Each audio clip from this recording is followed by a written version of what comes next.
most crises which have hit South Asia in the last 38 years. This is the eighth such crisis. But the unique aspect is that it is between two nuclear armed neighbors with a long history of conflicts, crises, and outstanding disputes like Jammu and Kashmir. So let's start by asking you, what's new this time in your view, Murtaza Saab? The new this time is the way Indian government and Indian media has reacted. If you go back to the terror incident of November 26, 2008, Indians did not show that knee-jerk reaction as we have witnessed in the event that happened 3 days back. I'm sure you know that at the time of this terrorist act, Prime Minister Modi was in Saudi Arabia. And he had to cut his visit short and return to India. And he sent his Home Minister to Srinagar. Even as we are recording this episode, Indian government has not officially accused Pakistan of harboring this terrorist act. All these allegations have come from Indian media. The screaming and shouting voices of talking heads like Arnab Goswami and G.D. Bakshi. So the charge sheet has been rolled out by Indian screaming media. Indian government has not even charge sheeted Pakistan, has produced no evidence to us or to the world, but they had announced a series of punitive action, including putting so-called, quote-unquote, Indus Water Treaty in abeyance. The other sideshows have no consequence, reducing the size of the mission and closing Wagah border, etc. So that's new. And if you ask me, why has this rhetoric without mentioning Pakistan by Modi or other ministers, why are they doing this, including Modi's speech yesterday? Indeed, I think it's very important. And if you trace the last 7 crises which South Asia has witnessed, starting from brass tacks in 1987, 1990 Kashmir crisis, 1998 nuclear tests, and then the Kargil conflict, followed by a 2001-2 standoff, and then 2007-8 Mumbai crisis, followed by 2019 Pulwama crisis. So this is the 8th such crisis.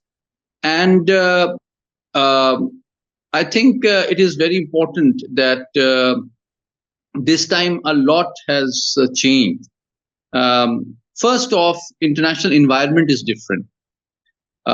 This time, the world seems polarized. International institutions seem weak. And if you look at the international community, it seems to be preoccupied with the Ukraine and Gaza conflict.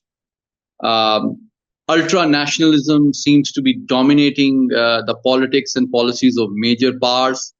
So it seems that when Mr. Modi returned to New Delhi, he was briefed by Mr. Jaishankar and Ajit Doval, who are themselves ideologically hawks in the BJP camp.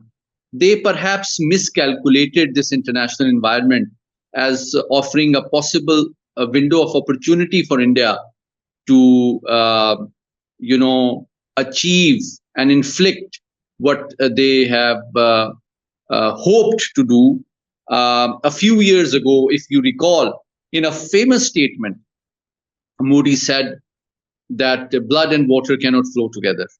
So it proves that what has happened 2 days ago is not just something out of the blue, but it was on their minds, and they were looking for a pretext or an opportunity to implement what they wanted to do, because our experience with the Indus Water Treaty, which is 65 years old, despite our dependence on it and despite our optimism of its future, its experience is not very pleasant, Mr. Solangi.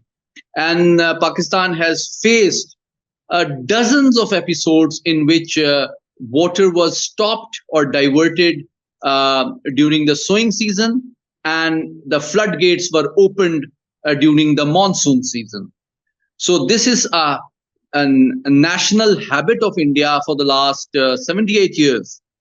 So using water as a weapon to harm Pakistan's society economy is not something new.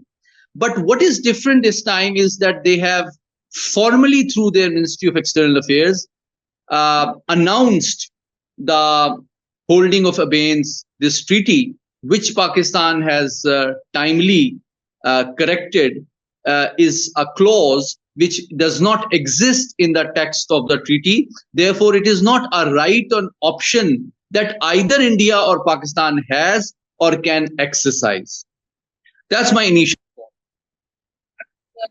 Yes, anybody who has. I want you to expand on the reactions that initially have been witnessed from around the world before we come to South Asia and discuss how the region is witnessing it. Yes. Would you want me to talk about the reactions around the world? Yes. Yes. Whatever international reactions you've heard, can you just briefly identify before we move to the regional and domestic reactions? If I want to summarize the reactions, mostly it has been the condemnation of the terrorist attack from US to UK to EU to Russian Federation, even Pakistan. So there has been a global condemnation, which should have been by any responsible country. Can you briefly explain what was Pakistan's initial reaction, just for the record? In the morning following this terror incident, Ministry of Foreign Affairs expressed condolences with the families of the terror victims and condemned that terror incident, and reiterated Pakistan's policy that Pakistan condemns all kind of terrorist activities around the globe, because Pakistan has been historically a victim of terrorism.